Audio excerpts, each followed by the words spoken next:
الحمد للہ وکفى وسلام علی عباده الذین اصطفى اما بعد فاعوذ باللہ من الشیطان الرجیم بسم اللہ الرحمن الرحیم۔ میرے واجب الاحترام عزیز ساتھیو، ایک لمبی مدت کے بعد ایک مرتبہ آج ہم ایک بابرکت نشست لگانے میں کامیاب ہوئے ہیں۔ ایک لمبا عرصہ گزر گئے ہیں، ہمارا جو ایک تسلسل چل رہا تھا اس میں کافی فصل آئے ہیں، جس میں کئی وجوہات تھیں اور آپ میں سے بہت سارے ساتھی واٹس ایپ اور دیگر سوشل میڈیا پر سوالات بھی اٹھاتے رہے ہیں۔ بعضوں کو تو میں جواب دے سکا لیکن بعضوں کو جواب نہیں مل سکا، ایک تو وقت کی قلت کے پیش نظر، دوسرا کچھ مصروفیات کی وجہ سے۔ سب سے بڑی وجہ پروگرام میں شرکت کی میں نہ ہونے کی یہ تھی کہ پہلے جہاں میں رہتا تھا اس مقام کو مجھے چھوڑنا پڑا، وہاں سے ہجرت کرنی پڑی۔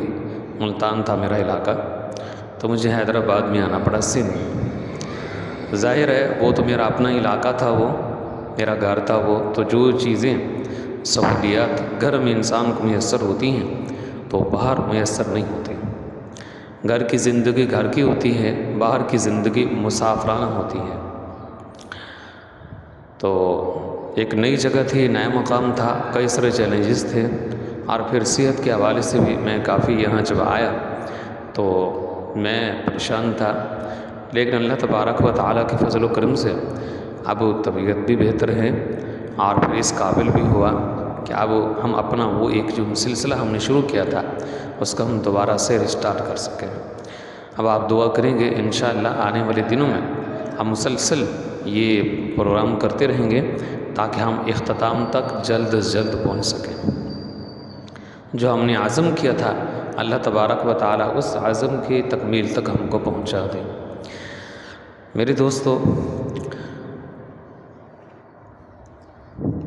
سیرت خلفاء راشدین کا ہمارا جو سلسلہ شروع ہوا تھا وہ اللہ پاک کے فضل و کرم سے مکمل ہو چکا۔ جن ساتھیوں نے اس میں شرکت کی تھی ان کو یاد ہوگا، جو شریک نہیں ہو سکے تھے تو ایک ریکارڈنگ تھی وہ ہم نے لگا دی تھی، تو انہوں نے بعد میں سن لی ہوگا، اور بہت سارے مجھ سے رابطہ بھی کیا، میسیجز بھی کیے کہ ہم نے سنا ہے۔ تو آپ کوشش کریں کہ براہ راست آپ شرکت کریں۔ میں نے 2 دن پہلے سے پوسٹ بھی لگائی تھی کہ انشاءاللہ جمعہ کے روز یا پھر ہفتہ کے روز ان 2 میں سے کوئی ایک ہو سکتا ہے، جمعرات کو کنفرم کر دوں گا کہ ہماری نشست کب لگے گی، ہفتہ کو یا جمعہ کو، لیکن ان 2 دنوں میں سے کسی ایک دن میں ضرور ہو۔ تو آج ذرا طبیعت بھی بہتر تھی اور کچھ وقت بھی مجھے ملا، اور ایک جذبہ اور ذوق بھی تھا کہ ایک لمبا عرصہ گزر گیا تو ہم نشست نہیں لگا سکے، تو آج مجھے لگانی چاہیے۔ تو اس حوالے سے آج ہم آغاز کر رہی ہیں۔ اللہ تبارک و تعالیٰ سے دعا ہے کہ ہمیں اختتام تک پہنچا دے۔ اور میں دیکھ رہا ہوں کہ ہمارے ساتھیوں کی جو تعداد ہے وہ بہت کم ہو گئی ہے، بہت کم ہو گئی ہے۔ آپ اپنے ساتھیوں کو مطلع کریں گے، میں نے بھی پوسٹ لگا دی ہے۔ انشاءاللہ اگلی جو ہماری نشست ہوگی امید ہے کہ ہمارے ساتھی اس میں مکمل ہوں گے انشاءاللہ۔ تو اب دوسری باتوں میں جانے کے بجائے اب آپ اپنے اصل موضوع اور عنوان کی طرف آتے ہیں۔ دیکھیے آج ہم بنو امیہ کا جو ایک چیپٹر ہے اس کو ہم شروع کرنے والے ہیں، سلسلہ بنو امیہ، کیونکہ جب خلافت ختم ہوئی تو اس کے بعد پھر اموی حکومت کا آغاز ہوا، اموی سلطنت کی ابتدا ہوئی۔ اس بارے میں نبی اکرم صلی اللہ علیہ وسلم نے بھی ارشاد فرمایا تھا انشاءاللہ ان احادیث کو ہم کسی اور نشست کے اندر ہم لے کر کے آئیں گے۔ ابھی چونکہ میرے پاس وقت بھی بہت مختصر تھا اور جو میں نے مواد جمع کیے ہیں تو اس حوالے سے میں اس میں احادیث اور قرآن کی طرف میں رجوع نہیں کر سکا میں، لیکن یہ ہے کہ میں نے کہا چلے آج آغاز کرتے ہیں، آنے والے وقتوں میں پھر اس کی جب دورہی ہوگی تو انشاءاللہ پھر قرآن اور احادیث کو اولاً ہم لے کر کے آئیں گے اور ان باتوں کو پھر دوبارہ سے ہم دورہی کریں گے۔ تو آج ذرا خاکہ کے طور پر آپ سے بات فرما لیں تو نبی اکرم صلی اللہ علیہ وسلم نے بھی ارشاد فرمایا تھا، یہ حدیث انشاءاللہ ہم عربی متن کے ساتھ لے کر کے آئیں گے۔ آپ نے فرمایا کہ یہ جو خلافت ہوگی وہ 30 سال تک رہے گی۔ تو آپ دیکھیں کہ 2 سال یا 2.5 سال بنتے ہیں حضرت ابوبکر صدیق کے رضی اللہ تعالی عنہ 634 تک، اور پھر اس کے بعد حضرت عمر فاروق کا زمانہ آیا تو 644 تک ان کی خلافت رہتی ہے، اور 644 میں جب وہ شہید ہو گئے تو پھر 655 تک حضرت عثمان غنی رضی اللہ تعالی عنہ وہ خلافت پر آتے ہیں، اور جب وہ بھی 655 میں جو ہے شہید ہو گئے پھر حضرت علی المرتضیٰ رضی اللہ تعالیٰ عنہ آئے اور وہ 660 ہجری تک عیسوی تک وہ رہتے ہیں، یعنی وہ خلیفہ رہتے ہیں۔ لیکن جب حضرت علی رضی اللہ تعالیٰ عنہ بھی شہید کر دیے گئے تو ان کے پھر صاحبزادے بڑے صاحبزادے حضرت حسن جو حضرت فاطمہ کے بدن سے پیدا ہوئے تھے تو وہ سلطنت پر اور خلافت پر آتے ہیں، تو 6 ماہ ان کی خلافت ہے۔ تو جب ہم ان تمام کو جمع کرتے ہیں تو یہ 30 سال بنتی ہے۔ نبی اکرم صلی اللہ علیہ وسلم کی جو پیشن گوئی تھی خلافت کے بارے میں تو وہ بھی 30 سال کے بارے میں تھے۔ آپ نے فرمایا کہ 30 سال تک یہ خلافت باقی رہے گی، پھر اس کے بعد ملوکیت آ جائے گی، اس کے بعد بادشاہت کا نظام شروع ہو جائے گا۔ تو جب وہ حضرت صدیق اکبر رضی اللہ تعالیٰ عنہ کے زمانہ اور عہد سے لے کر حضرت حسن رضی اللہ تعالیٰ عنہ کے عہد تک ہم آتے ہیں تو یہاں آ کر پھر یہ 30 سال مکمل ہوتے ہیں۔ اگر حضرت حسن کے 6 ماہ کو ہم اس میں ایڈ نہ کریں، اس میں داخل نہ کریں، شامل نہ کریں تو پھر اس صورت کے اندر پھر یہ 6 مہینے کم 30 سال بنتے ہیں۔ تو حضرت حسن کا جو زمانہ ہے، ان کے جو خلافت کا عرصہ ہے، اس کو ہمیں اس میں ایڈ کرنا پڑے گا، تب جا کے 30 سال مکمل ہوتے ہیں۔ اور حدیث مبارکہ کی روح سے وہ جو آپ صلی اللہ علیہ وسلم نے فرمایا کہ 30 سال یہ خلافت قائم رہے گی، تو تب جا کر یہ بات جو مکمل ہوتی ہے جب حضرت حسن کے 6 مہینہ ہم اس میں ایڈ کرتے ہیں۔ چنانچہ حضرت حسن رضی اللہ تعالی عنہ نے جب خلافت سنبھالی، حضرت علی رضی اللہ تعالی عنہ کے حالات ہم پہلے ذکر کر چکے ہیں، حضرت حسن کے بھی کچھ حالات ہم نے ذکر کیا، اب وہیں سے ہم آغاز کرتے ہیں۔ حضرت حسن رضی اللہ تعالی عنہ نے جب خلافت سنبھالی تو 6 مہینے تک وہ چلے، لیکن بہت جلد ان کو معلوم ہو گیا کہ میرے باپ کے زمانہ سے جو جنگوں کا ایک آغاز ہوا، ابتدا ہوئی، اور پھر جنگ جمل ہوئی، جنگ صفین ہوئی، تو یہ سلسلہ تھمنے والا نہیں ہے، یہ سلسلہ مزید آگے بڑھے گا۔ ادھر حضرت امیر معاویہ رضی اللہ عنہ دمشق میں بیٹھے تھے، شام میں بیٹھے تھے، تو وہاں کے حالات بھی کچھ خراب سے محسوس ہو رہے تھے، تو اس لیے حضرت حسن رضی اللہ عنہ نے حضرت امیر معاویہ رضی اللہ عنہ کو بلایا۔ چنانچہ مقام سکن تھا شام کے اندر، سین کاف اور نون کے ساتھ، وہاں پر یہ تمام حضرات جمع ہوئے، جس میں امیر معاویہ بھی تھے، حضرت حسن بھی تھے۔ اس مقام پر بیٹھ کر حضرت حسن رضی اللہ تعالیٰ عنہ نے فرمایا حضرت امیر معاویہ کو کہ دیکھیے آپ میرے پاس میں یہ خلافت آپ کو سپرد کرنا چاہتا ہوں، لیکن اس میں یہ ہوگا کہ آپ بتائیے آپ کی شرائط کیا ہیں۔ میری کچھ شرائط ہیں۔ حضرت حسن نے فرمایا کہ میری کچھ شرائط ہیں، ان شرائط کو مد نظر رکھتے ہوئے یہ خلافت میں آپ کو سونپنا چاہتا ہوں، اگر میری ان شرائط کے اوپر عمل کر لیا جائے۔ اب حضرت امیر معاویہ رضی اللہ عنہ نے فرمایا کہ آپ کے پھر وہ شرائط کیا ہیں؟ وہ میں آپ کو یہ سادہ کاغذ دیتا ہوں، یہ پلین یہ کاغذ ہے، میں یہ بھیجتا ہوں، آپ جو چاہیں جس طرح چاہیں اس کے اوپر لکھ کر دیں، جو آپ کی شرائط ہوگی مجھے منظور ہوں گے۔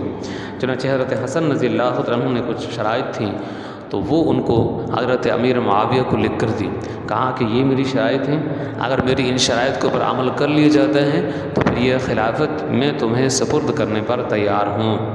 حضرت امیر معاویہ رضی اللہ تعالیٰ عنہ نے اس کو لیا اور لے کر فرمایا کہ جو کچھ بھی اس کے اندر لکھا ہے مجھے سب منظور ہے، میں من عن اس کے اوپر عمل کروں گا، اور پھر ان کے اوپر عمل کر کے دکھایا۔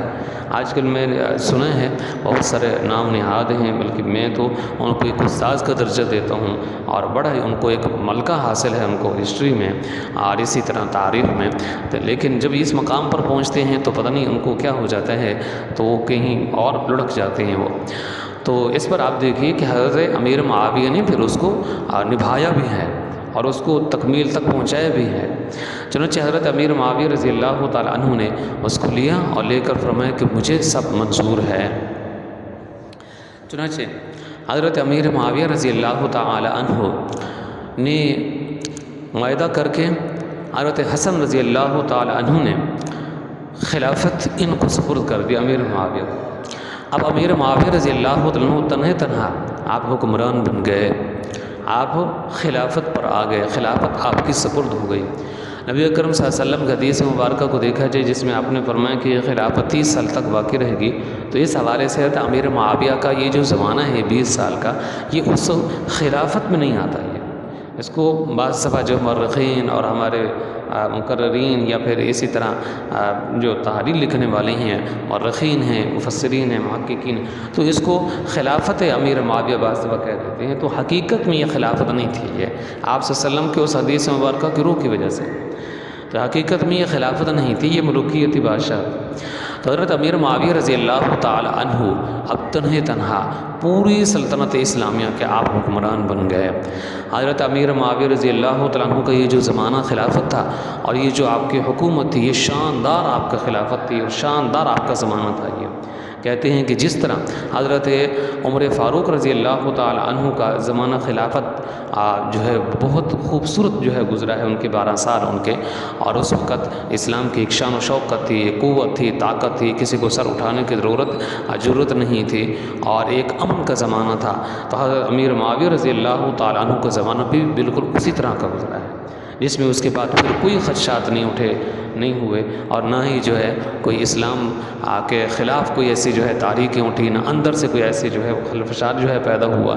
تو اس طرح کے حالات بالکل کچھ دوبارہ سے پیدا نہیں ہوئے جو خلفشار کا حصہ بنے، لیکن یہ ہے کہ امن و امان کا زمانہ گزرا، بڑا خوبصورت زمانہ گزرا، بالکل حضرت فاروق اعظم رضی اللہ عنہ کے زمانہ خلافت کی طرح۔ آپ کا یہ 20 سال کا تھا یہ عرصہ، یہ سن 40 ہجری سے لے کر سن 60 ہجری تک۔ اسی طرح اگر عیسوی لحاظ سے دیکھیں تو سن 661 ہجری، سن 660 ہجری سے لے کر سن 680 ہجری تک، سن 680 ہجری تک یہ 20 سال بنتے ہیں۔ یہ 60 سے 70، 70 سے 80 تو 20 سال یہ بنے گے۔ تو یہ 20 سال حضرت امیر معاویہ کے رضی اللہ تعالیٰ عنہ یہ پرامن ان کا زمانہ تھا یہ، اور بہت سارے فتوحات ہوئی ہیں، بہت سارے فتوحات ہوئی ہیں، بہت دور دور تک یہ ان کی جو حکومت اور ان کی سلطنت جو ہے پھیلی ہے۔ حضرت امیر معاویہ رضی اللہ تعالیٰ عنہ بنو امیہ کے ساتھ تعلق رکھتے ہیں، یہی وجہ ہے کہ ان کو جو ہے اموی خاندان کہتے ہیں، یا پھر دور سلطنت بنو امیہ کا دور سلطنت۔ بنو امیہ ان کو کیوں کہتے ہیں، یہ سلطنت کو سلطنت بنو امیہ کیوں کہتے ہیں، اب اس کے ذرا بیک گراؤنڈ کے اندر ہم چلتے ہیں تاکہ یہ جو اس سے پچھلی جو کچھ اصطلاحات ہیں ہم ان کو اچھی طرح سے ان کو جو ہے سمجھ سکیں، اور اس میں کچھ خاندانی پس منظر ہے اس کو بھی ہم جائزہ اس کا لے سکیں، اس کو دیکھ سکیں۔ دیکھیے قریش یہ ایک بہت بڑا سمجھے کہ یہ قبیلہ تھا یہ قریش، پھر اس کے اندر چھوٹے چھوٹے 10 قبیلے تھے۔ قریش یہ پھیلا ہوا بہت بڑا یہ قبیلہ تھا، تو اس کے اندر پھر 10 جو ہے اس میں چھوٹے چھوٹے قبیلے تھے، تو ان میں سے ایک بنو امیہ تھا اور دوسرا بنو ہاشم تھا۔ اب یہ جو بنو امیہ قبیلہ تھا یہ ان کے ہاں عسکری ان کو سمجھے کہ عسکری طاقت جو تھی وہ ان کے پاس تھی، بنو امیہ کے پاس، اور اسی طرح بنو ہاشم کے پاس خانہ کعبہ کی خدمت بنو ہاشم کے سپرد تھی۔ تو بنو ہاشم کے سپرد خانہ کعبہ کی خدمت تھی، اور بنو امیہ کے ہاں عسکری طاقت قوت وہ ان کے پاس تھی۔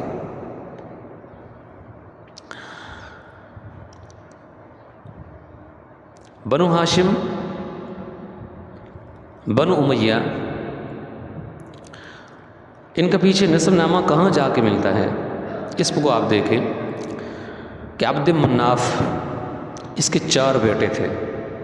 ایک کا نام تھا مطلب، دوسرے کا نام تھا ہاشم، تیسرے کا نام تھا عبد الشمس اور چوتھے کا نام تھا نوفل. تو مطلب، ہاشم، عبد الشمس اور نوفل، یہ 4 اس کے بیٹے تھے. کس کے بلا؟ عبد مناف کے.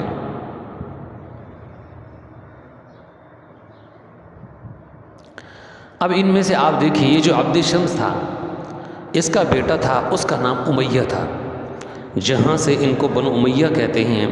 یعنی حضرت امیر معاویہ رضی اللہ عنہ کے خاندان یا پھر اس کے بعد جتنے حکمران آئے ہیں یہ بنو امیہ کے، تو یہ اسی دراصل اپنے اس جد امجد امیہ کے نام کی وجہ سے ان کو بنو امیہ کہا جاتا تھا. یعنی جو امیہ کی جو آگے لڑی چلی ہے، جو اس کا آگے خاندان چلا ہے، تو اس سب کو جو ہے بنو امیہ کہتے تھے. اسی طرح آپ دیکھیے، یہ جو نوفل تھا اس کا جو ہے بیٹا تھا، اس کا نام ربیہ تھا. نوفل کے بیٹے کا نام ربیہ تھا، اور اسی طرح عبد الشمس کے بیٹے کا نام امیہ تھا. اور اسی طرح یہ ہاشم ہے، ہاشم کے جو بیٹے تھے ان کا نام تھا عبد المطلب، اور اسی طرح عبد المطلب جو تھے ان کے بیٹے کا نام عبداللہ تھا، اور عبداللہ کے بیٹے کا نام محمد صلی اللہ علیہ وسلم تھا. تو اس طرح یہ جو ہاشم تھے اور عبد الشمس سے دونوں بھائی تھے. یہ ہاشم کا بیٹا عبد المطلب، عبد المطلب کا بیٹا عبداللہ، عبداللہ کا بیٹے محمد صلی اللہ علیہ وسلم. تو اس طرح آپ ہاشم کی اولاد میں سے تھے. اور ہاشم کا دوسرا جو بھائی تھا جس کا نام عبد الشمس تھا، اس کے بیٹے کا نام امیہ تھا. امیہ کے بیٹے کا نام حرب تھا، حرب کے بیٹے کا نام ابو سفیان تھا، ابو سفیان کے بیٹے کا نام حضرت امیر معاویہ تھا رضی اللہ تعالیٰ عنہ. اب یہ جو حضرت ابو سفیان تھے مسلمان ہو گئے تھے فتح مکہ کے موقع پر، انہوں نے کلمہ پڑھ لیا تھا. اور یہ بر الزہران جو وادی تھی، اس وادی کے اندر یہ مسلمان ہوئے تھے، اور رات کے وقت مسلمان ہوئے تھے. اور فتح مکہ کے موقع پر یہ صبح کے وقت مسلمان ہوتا، رات کو یہ گرفتار ہوئے تھے. کچھ وہاں حضرات تھے جو چکر لگا رہے تھے، جس میں حضرت عباس بھی تھے، حضرت فاروق اعظم بھی تھے. تو ان کے ہاں گرفتاری عمل میں آئی، تو پھر بعد میں صبح کو، رات کو سمجھایا گیا، صبح کو مسلمان ہوئے. مر الزہران جو وادی تھی مکہ کے قریب وہاں. تو اس حوالے سے حضرت امیر معاویہ رضی اللہ تعالیٰ عنہ کو بنو امیہ اس وجہ سے کہا جاتا ہے کہ ان کی جو پردادا تھے وہ امیہ، ان کا نام امیہ تھا، تو اس وجہ سے ان کا نام بنو امیہ ان کو کہا جاتا تھا. اور جس طرح آگے پھر حکمران آئے ہیں سارے کے سارے، وہ اسی امیہ کی اولاد میں سے تھے، اس وجہ سے ان کو بنو امیہ کہا جاتا ہے. تو یہ ذرا بیک گراؤنڈ تھا، میں نے آپ کو بتا دیا کہ ان کو بنو امیہ ان کو جو ہے کیوں کہتے ہیں. اب آتے ہیں حضرت امیر معاویہ رضی اللہ تعالی عنہ کے دور خلافت کی طرف. جیسے کہ میں نے پہلے آپ کے سامنے عرض کیا کہ امیر معاویہ رضی اللہ تعالی عنہ کا زمانہ خلافت بہت شاندار تھا، بہت شاندار تھا، امن و امان تھا. اسلامی سلطنت بہت دور دور تک پھیلی ہیں، بڑے بڑے علاقے فتح ہوئے ہیں، بڑی بڑی رومیوں کی سلطنتیں ڈھیر کر دی گئیں اور اسلام کی زیر سلطنت میں آئی ہیں.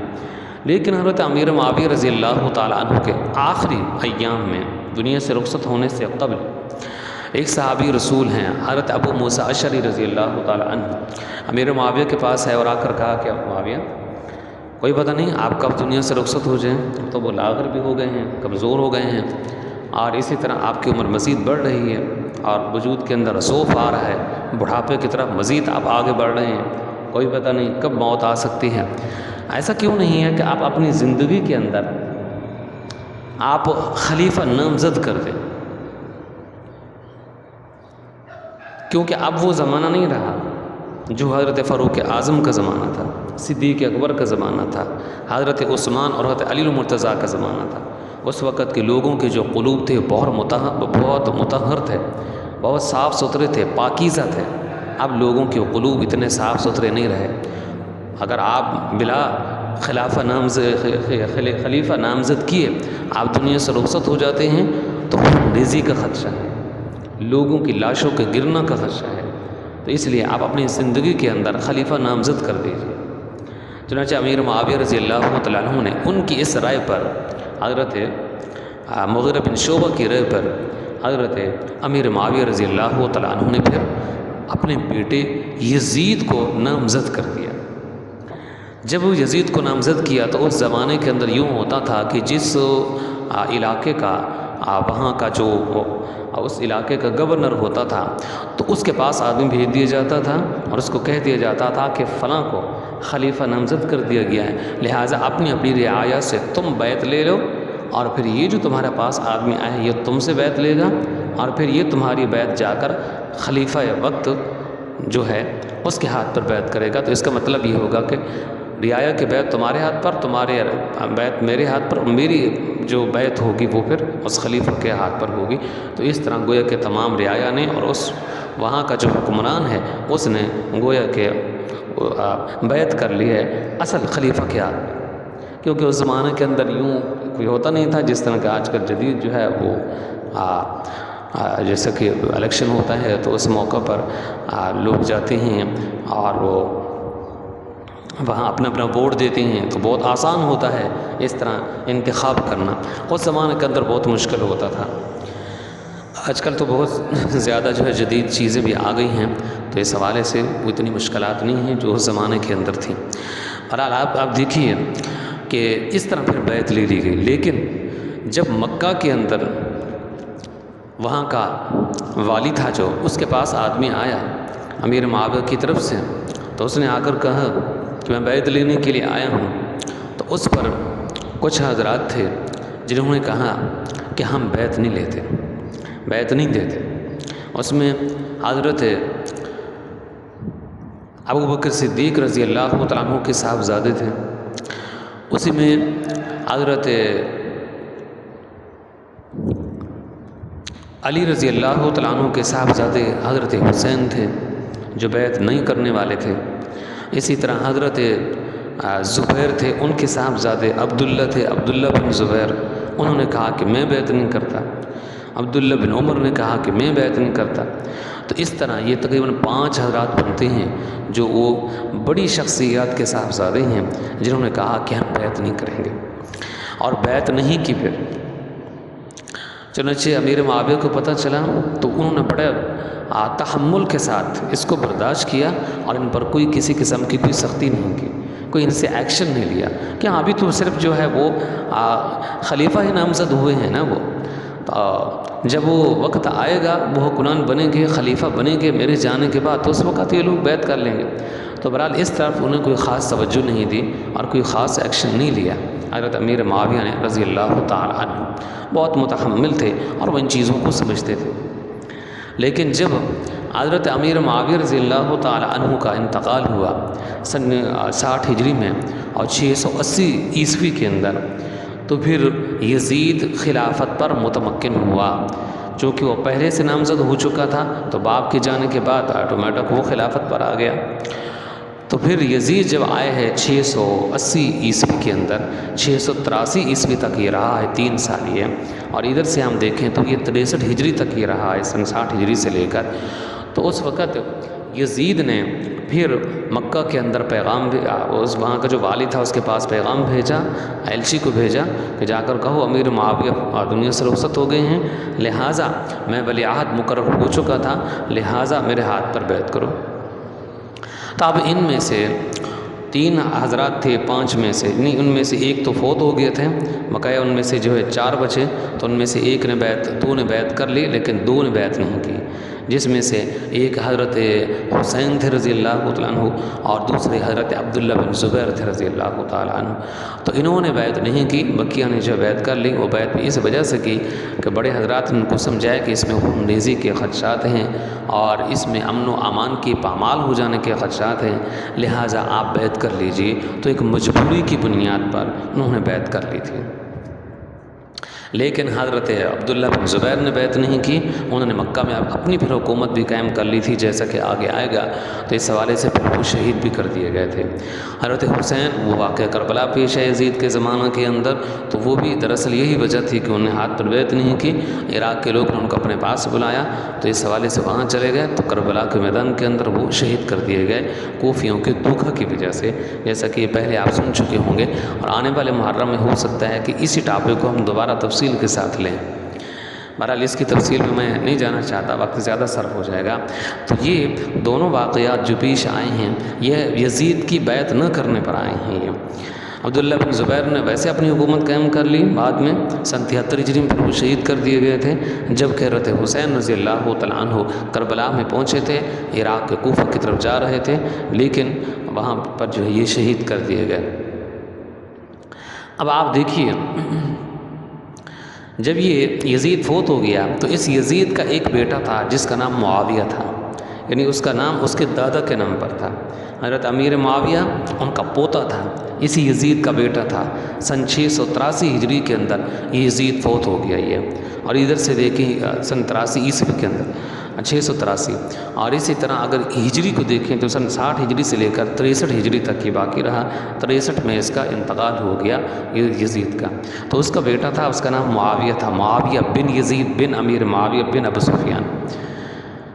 چنانچہ وہ 6 ماہ تک وہ سلطنت پر رہا ہے، لیکن جب اس کو یہ پتہ چلا کہ یہ حالات سنورنے والے نہیں ہیں، پہلے کئی خون ریزیاں ہو چکی ہیں، کبار صحابہ کرام اس میں شہید ہو چکے ہیں، بڑا اس میں نقصان ہو چکا ہے، تو اس نے جب دیکھا کہ مزید خون بہنے کے خطرات ہیں اور یہ حالات سنبھلنے والے نہیں ہیں، تو بڑا نیک فطرت بچہ تھا وہ، کہتے ہیں کہ اس کی عمر بہت تھوڑی تھی، 20 یا 22 سال 21 سال کا نوجوان تھا وہ، تو اس نے پھر خلافت سے خود ہی دستبرداری اس نے اختیار کر لی تھی، اس نے خود ہی استعفیٰ دے دیا۔ تو یہ 6 ماہ تک یہ رہا، جس کا نام معاویہ تھا اور یزید کا بیٹا تھا یہ۔ اس کے بعد آپ دیکھیے، اب خلافت جو ہے اس کے اوپر یہ سیٹ بالکل خالی ہو گئی، اب اس کو سنبھالنے والا کوئی نہیں تھا، لیکن یہ جو مروان تھا یہ وہی مروان ہے کہ جس نے خط لکھا تھا حضرت عثمان غنی رضی اللہ عنہ کے زمانہ خلافت کے اندر، جس خط کی وجہ سے حضرت عثمان غنی رضی اللہ عنہ پر شہید کر دیے گئے تھے، اس کی تفصیل جو ہے پہلے گزر چکی ہے۔ تو اس حوالے سے یہ جو مروان تھا یہ اس وقت مکہ کے اندر تھا، چنانچہ یہ وہاں سے بھاگا آیا اور یہاں آ پہنچا یہ دمشق میں، تو لوگوں نے پکڑ کر اس کو حکومت کے اوپر بٹھا دیا، سلطنت کے اوپر اس کے سپرد کر دی، تخت کے اوپر اس کو بٹھا دیا۔ تو 9 ماہ تک یہ مروان حکمران رہا۔ اس کے بارے میں کہا جاتا کہ اس کی جو بیوی تھی اس نے مروان کو اس نے قتل کیا، وہ بھی اس طرح قتل کیا کہ اس نے تکیہ اس کے سر کے اس کے منہ کے اوپر رکھ دیا، جس سے اس کا گلا گھٹ گیا، جس کی وجہ سے پھر یہ انتقال کر گیا تھا۔ تو مروان 6 مہینہ تک، یہ 9 مہینہ تک یہ حکمران رہا۔ پھر جب اس کا انتقال ہو گیا تو اس کا بیٹا تھا عبد الملک بن مروان۔ تو یہ عبد الملک جو ہے یہ سن 65 ہجری کے اندر یہ حکمران بنا ہے، اور یہ سن 86 ہجری تک حکمران رہا۔ کل یہ 21 سال بنتے ہیں، یہ 65 سے لے کر سن جو ہے 86 ہجری تک یہ حکمران رہا ہے یہ عبد الملک۔ وہ عبد الملک جو تھا اس کے زمانے کے اندر بھی بہت ساری جو ہے یہ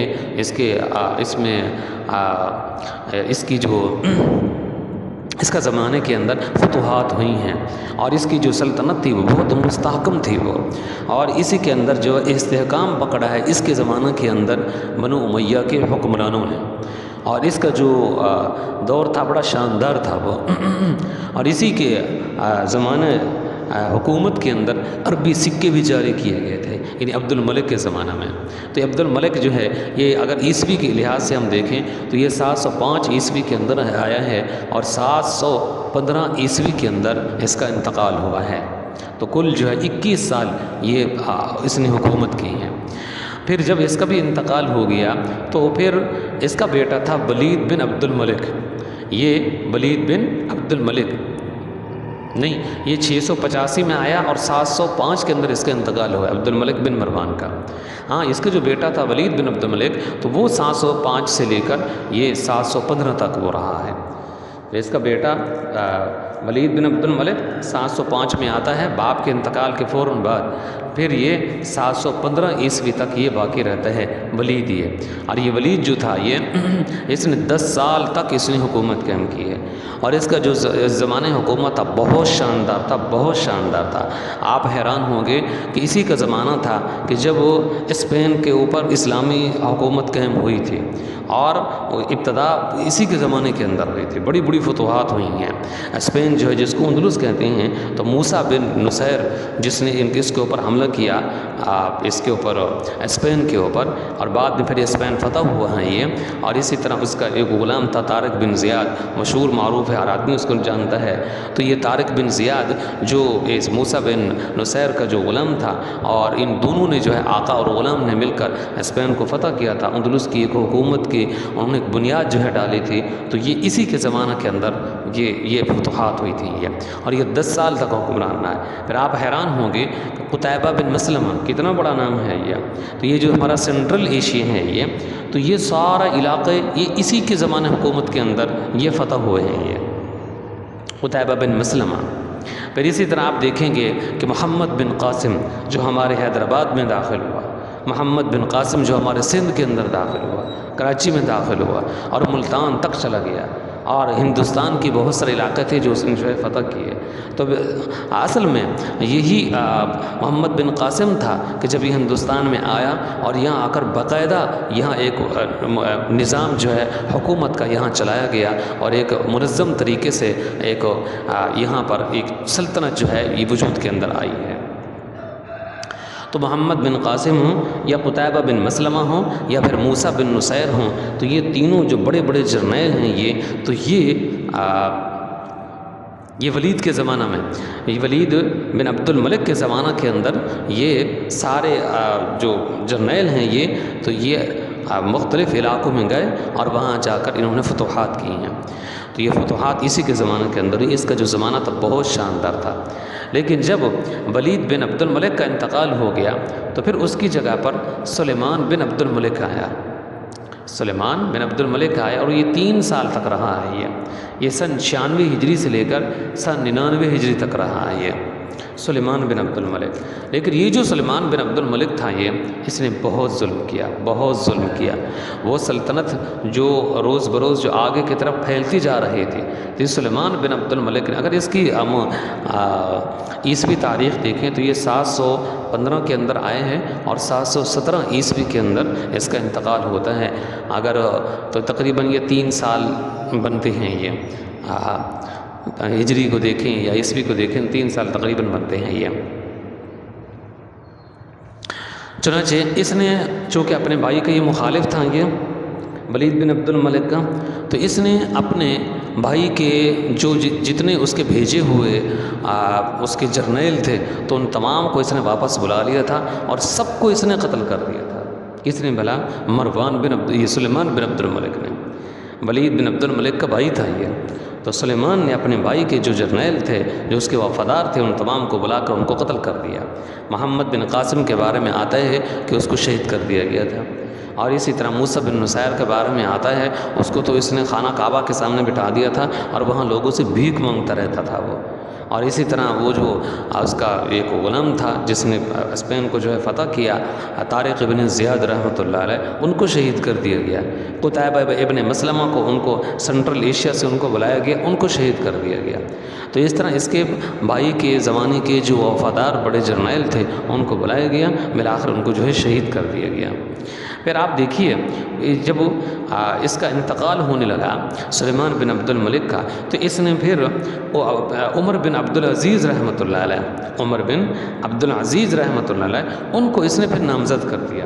کہتے ہیں کہ اس کا یہ ایک اچھا کام تھا اس کا کہ اس نے چلو جاتے ہوئے کوئی نہ کوئی اچھا کام کر لیا کہ اس نے عمر بن عبد العزیز رحمۃ اللہ علیہ کو اس نے نامزد کر دیا، جبکہ عمر بن عبد العزیز رحمۃ اللہ بالکل اس بار کو نہیں وہ لینا چاہتے تھے وہ۔ چنانچہ 99 ہجری سے لے کر سن 101 ہجری تک عمر بن عبد العزیز رحمۃ اللہ علیہ حکمران رہے، اور یہ بھی بنو امیہ میں سے ہیں۔ کہتے ہیں کہ عمر بن عبد العزیز رحمۃ اللہ کا جو زمانہ تھا وہ بالکل عادلانہ زمانہ تھا، گویا کہ ان کو عمر ثانی بھی کہتے ہیں، یعنی جس طرح کہ فاروق اعظم کا زمانہ تھا اسی طرح عمر بن عبد العزیز رحمۃ اللہ کا زمانہ ہو رہا ہے۔ ان کے آباء و اجداد نے جو زمینیں چھین لی تھیں تو عمر بن عبد العزیز نے پھر وہ زمینیں دوبارہ ان کو واپس کی ہیں، اور یہ بھی جو ہے مشہور ہے، کہتے ہیں کہ جب لوگ پہلے بیٹھتے تھے تو اپنی زمینوں کی باتیں کرتے تھے، جائیدادوں کے جو آپس میں جو گفتگو کرتے تھے، لیکن جب عمر بن عبد العزیز رحمۃ اللہ علیہ کا زمانہ آیا تو پھر لوگوں کے جو ڈسکس کا جو طریقہ تھا وہ بھی جو اس کے اندر جو چینج ہو گیا، تبدیل ہو گیا۔ پھر لوگ آپس میں یوں باتیں کرتے تھے کہ یہ بتاؤ آج تم نے قرآن کریم کے کتنے پاروں کی تلاوت کی ہے؟ آج تم نے کتنے نوافل پڑھے ہیں؟ تو اس طرح ڈسکس کا جو طریقہ تھا وہ بھی جو ہے چینج ہو گیا، تبدیل ہو گیا۔ تو عمر بن عبدالعزیز رحمۃ اللہ کا جو زمانہ تھا عادلانہ زمانہ تھا اور بڑا خوبصورت ان کا جو ہے زمانہ تھا۔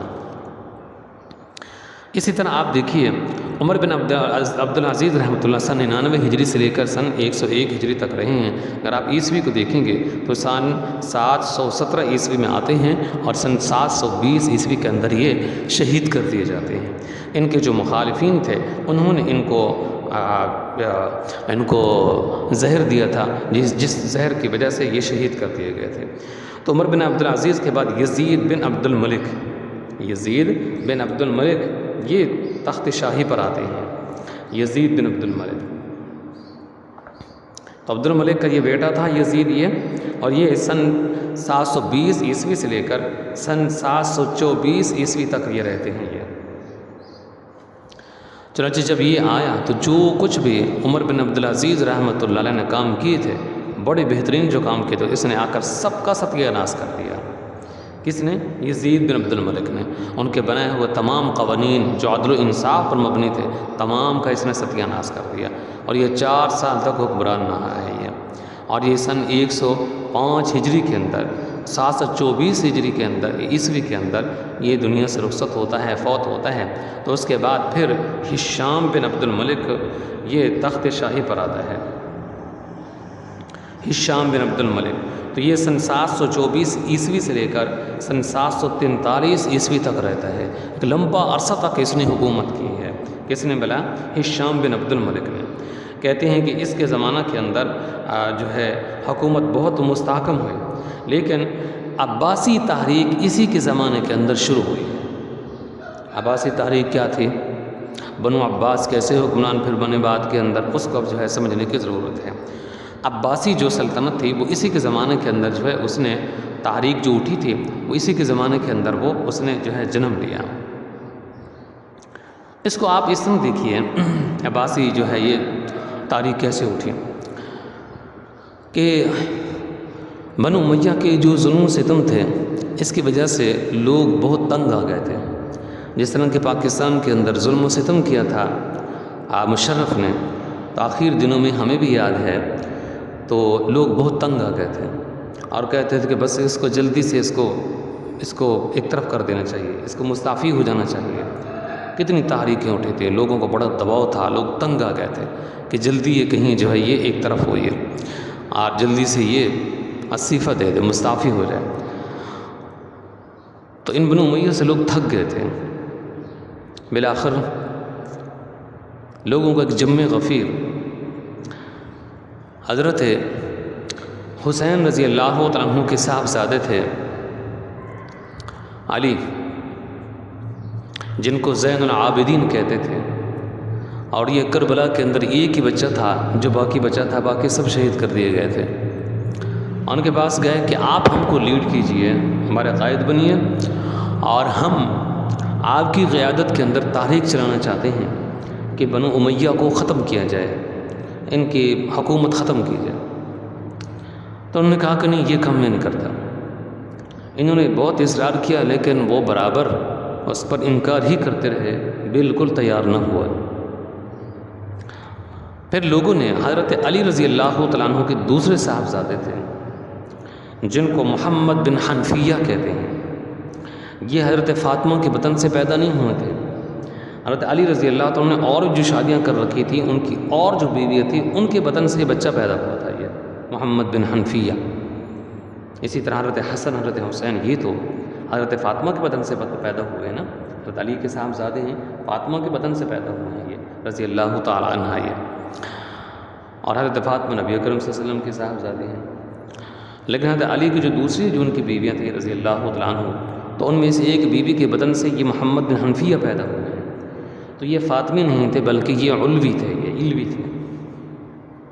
تو لوگ مجبور ہو کر جب زین العابدین کی طرف سے پورا اور نیرا جواب ملا تو پھر یہ محمد بن حنفیہ کے پاس گئے، چنانچہ وہ اس کے لیے تیار ہو گئے۔ چنانچہ ان کی قیادت کے اندر بھی جو ہے تحریک چلی۔ جب یہ تحریک چلی ہے سن 61 ہجری کی، جب یہ تحریک چلی ہے یہ، تو اس تحریک کے نتیجے میں آہستہ آہستہ لوگوں جو ہے بنو امیہ سے زیادہ بیزاری اختیار کرنے لگے، اور اس طرح بنو امیہ آہستہ آہستہ جو ہے یہ کمزور ہونے لگے۔ پھر جب محمد بن حنفیہ کا انتقال ہوا تو اس کی جگہ پر ابو ہاشم آئے۔ پھر ابو ہاشم کا جو ہے انتقال ہوا تو اس کی جگہ پر پھر محمد بن علی آئے ہیں۔ اب آپ دیکھیے کہ یہاں تک یہ جو ابو ہاشم تھے، یہاں تک یہ جتنے بھی یہ حضرات آئے ہیں یہ پیچھے، تو یہ علوی خاندان سے تعلق رکھتے تھے، یہ علوی خاندان سے تعلق رکھتے تھے۔ اور علوی جو خاندان ہے علی رضی اللہ تعالیٰ عنہ ہے، تو یہ بنو ہاشم میں سے تھے، ٹھیک ہے، علوی تھے۔ اور اسی طرح آپ دیکھیے کہ یہ جو محمد بن علی ہیں، یہ دراصل یہ بنو عباس سے تعلق رکھتے تھے، حضرت عباس رضی اللہ تعالیٰ عنہ کے اولاد میں سے تھے۔ حضرت علی رضی اللہ تعالیٰ عنہ ابو طالب کے صاحبزادے ہیں۔ حضرت علی رضی اللہ تعالیٰ عنہ کے صاحبزادے حضرت حسن حضرت حسین ہیں جو فاطمہ کے بدن سے پیدا ہوئے، یعنی کہ اور بیویاں بھی تھیں، ان سے اور اولادیں بھی اللہ تبارک و تعالیٰ ان کو عطا کی تھیں، تو یہ علوی خاندان کہلاتا ہے۔ حضرت عباس یہ آپ صلی اللہ علیہ وسلم کے چچے ہیں یہ، اور اسی طرح ان کی جو اولاد آگے چلی ہے ان کو بنو عباس کہتے ہیں۔ تو جب یہ تاریخ چلی تھی تو حضرت علی کے خاندان سے چلی تھی، لیکن جب ان کے خاندان سے چلتے چلتے یہ ابو ہاشم پر آ کر پہنچی تو ابو ہاشم کے بعد حضرت علی کے خاندان میں سے کوئی ایسا فرد ملتا نہیں تھا کہ جس کو پھر اس لیول کا ہوتا کہ اس کو اس پوسٹ کے اوپر اس کو کھڑا کر دیا جاتا، یا وہ منصب اس کو دے دیا جاتا۔ تو اس طرح کا کوئی آدمی نہیں مل رہا تھا، جس کی وجہ سے پھر ان کو علوی خاندان سے نکل کر پھر دوبارہ سے ان کو جو لیڈر جو ہے چننا پڑا تو بنو عباس میں سے چننا پڑا، حضرت عباس کے اولاد میں سے چننا پڑا۔ تو اس طرح علوی خاندان سے جو مذہبی تاریخ چلی تھی پھر یہ کنورٹ ہو گئی بنو عباس کے اندر۔ تو بنو عباس کے اندر اس کا جو نام تھا محمد بن علی تھا، یہ حضرت عباس رضی اللہ عنہ جو آپ صلی اللہ علیہ وسلم کے چچا ہیں ان کی خاندان، ان کے اولاد میں سے تھا یہ۔ چنانچہ وہ لیڈر بن گیا محمد بن علی، تو 26 سال تک یہ رہا ہے، یہ 26 سال تک۔ اب اسی کے زمانہ کے اندر پھر یہ تاریخ جو ہے چلی ہے، اور تاریخ اس قدر مضبوط ہوئی کہ ابراہیم اس وقت کا جو حکمران تھا اس کو انہوں نے جو ہے قتل کر دیا۔ پھر اسی طرح ابو العباس عبداللہ جو ہے جس کو مروان امیہ بھی کہتے ہیں، تو چنانچہ پھر یہ آیا اور اس کا جو ہے بنو عباس کے لوگوں نے اس کا جو ہے مقابلہ کیا۔ اب وہ تاریخ بہت مضبوط ہو چکی تھی جس کی وجہ سے پھر یہ مقابلہ نہ کر سکے بنو امیہ کے لوگ، جس سے پھر یہ قتل ہوا اور بنو عباس نے حکومت سنبھال لی۔ تو اس طرح جو ہے بنو امیہ کا خاتمہ ہو گیا۔ ان میں سے ان کا ایک جو ہے فرد عبد الرحمن الداخل اس کا نام تھا، وہ کہیں زندہ بچ گیا، تو وہ کہیں بھاگتے بھاگتے دریا کو پار کر کے وہ اندلس کے اندر، اسپین کے اندر وہ داخل ہو گیا، پرتگال کے اندر داخل ہو گیا، تو وہاں جا کر انہوں نے حکومت جو ہے قائم کی، اور 8 سال تک پھر بنو امیہ کی حکومت وہاں قائم رہی ہے۔ لیکن یہاں دمشق کے اندر یہ جو ایک سلطنت تھی عرب کے اندر، یہ ساری جو ہے یہ بنو عباس کے قبضہ کے اندر آ گئی ہے۔ اب آپ دیکھیے تو یہ جو تاریخ چلی ہے اس کے جو آغاز ہوا ہے، اس کی جو ابتدا ہوئی ہے، تو یہ ابتدا ہشام بن عبد الملک کے زمانہ کے اندر ہوئی۔ پھر دیکھیے جب ہشام بن عبد الملک کا انتقال ہو گیا تو ولید بن یزید، ولید ثانی جس کو کہتے ہیں، اس کا دور شروع ہوتا ہے۔ یہ سن 743 عیسوی سے شروع ہو کر 744 عیسوی تک باقی رہتا ہے، یہ تقریباً 1 سال بنتا ہے یہ، لیکن یہ غیر مقبول حکمران تھے، لوگوں نے اس کو قبول نہیں کیا۔ اور ادھر سے بنو عباس کی جو تاریخ یہ جو چل رہی تھی، بنو عباس و خیر بعد میں اس کی طرف کنورٹ ہوا ہے، علوی محمد بن حنفیہ کی طرف سے جو چلی گئی تھی تاریخ جو، تو وہ بہت مضبوط ہو چکی تھی اور لوگوں کا رجحان ان کی طرف کم ہو گیا، ان کی مقبولیت اب وہ نہیں رہی تھی جو پہلے ان کے آباء و اجداد کی تھی۔ پھر بعد میں پھر اس کو قتل کر دیا گیا تھا۔ یہ تقریباً 1 سال یا پھر 6 مہینے تک یہ سلطنت پر رہا ہے، یہ تخت شاہی پر رہا۔ پھر اس کے بعد جب یہ قتل ہو گیا تو یزید بن ولید، یزید ثالث جس کو کہتے ہیں، تو یہ سن 744 عیسوی کے اندر آتا ہے، صرف 6 مہینے تک اس نے حکومت کی اور پھر یہ وفات پا گیا۔ کون؟ یزید بن ولید۔ جب یہ انتقال کر گیا تو اس کے بعد ابراہیم بن ولید آیا، تو یہ سن 744 عیسوی کے اندر صرف 2 ماہ اس نے حکومت کی۔ یہ بھی سن 744 کے اندر آتا ہے، یعنی 1 سال کے اندر 2 حکمران آتے ہیں۔ ایک جو ہے وہ وفات پا گیا، جبکہ دوسرا جو تھا وہ آیا 2 مہینے اس نے حکومت کی، لیکن لوگوں نے زبردستی اس کو جو ہے ہٹا دیا اور اس کو معزول کر دیا۔ جب یہ معزول ہو گیا تو آخر میں پھر مروان بن محمد آیا جس کو مروان ثانی کہتے ہیں، ٹھیک ہے۔ تو یہ 744 میں آتا ہے، سن 750 عیسوی تک 6 سال تک یہ حکومت جو ہے قائم کرتا ہے۔ آخر کار وہ جو تحریک تھی جو چلی تھی محمد بن حنفیہ نے چلائی تھی، وہ اس قدر مضبوط ہو گئی تھی وہ کہ انہوں نے پھر ان کے ساتھ جو ہے ٹاکرا جو ہے شروع کر دیا، ان کے ساتھ لڑنے کے لیے وہ جو بالکل جو وہ تیار ہو گئے وہ، جس کا پھر یہ ہے کہ ایک دریا تھا، اس دریا کے کنارے پر ان کا آپس میں جو ہے ٹاکرا ہوا۔ نتیجہ یہ نکلا کہ بنو عباس کے لوگ بہت مضبوط تھے، انہوں نے ان کا مقابلہ کیا تو وہ جیت گئے، یہ ہار گئے، انہوں نے میدان مار لیا، تو اس طرح ان کا جو ہے ان کی سلطنت کا خاتمہ ہو گیا۔ یہ سن 750 عیسوی کی بات ہے یہ، اور 132 ہجری کی بات ہے۔ تو اس طرح بنو عباس کی حکومت قائم ہو گئی اور بنو امیہ کا خاتمہ ہو گیا۔ تو یہ کچھ تقریباً جو ہے یہ 91 سال ان کی حکومت بنتی ہے۔ تو یہ کچھ حالات تھے جو ہم نے جو ہے ذکر کیے ہیں، آج ذرا آغاز بھی ہو گئے ہیں۔ انشاءاللہ آنے والے وقتوں کے اندر ہم روزانہ کی بنیاد پر انشاءاللہ ہم نشست لگائیں گے۔ اس پہ میں بھی ذرا جو ہے توجہ کروں گا، ذرا مطالعہ بھی کرنا ہوتا ہے، اور کچھ حالات بھی ایسے ہیں پہلے والے نہیں رہے، وہ کچھ زیادہ فرصت پہلے زیادہ ہوتی تھی، اب کچھ مصروفیت بڑھ گئی ہیں، لیکن یہ ہے کہ اللہ تعالیٰ کے فضل و کرم سے کوشش کریں گے انشاءاللہ کہ بہت جلد اس کو اختتام تک جو ہے لے کر جائیں۔ انشاءاللہ اگلا جو ہمارا لیکچر ہوگا وہ بنو عباس پر ہوگا، اور وہ حدیث مبارکہ قرآن کریم کے آیات وہ بھی اسی ضمن میں بنو عباس سے متعلق، امیہ سے متعلق، وہ بھی انشاءاللہ میں لے کر کے آؤں گا۔ بنو عباس کی حکومت کیسے قائم ہوئی اور پھر ان میں اتار چڑھاؤ کیسے آتے رہے، کتنا عرصہ تک وہ قائم رہی ہے، انشاءاللہ اس کا تذکرہ اگلی نشست کے اندر ہوگا۔ وآخر دعوانا ان الحمدللہ رب العالمین۔ اللہ تبارک و تعالی ہم سب کا بیٹھنا قبول فرمائیں۔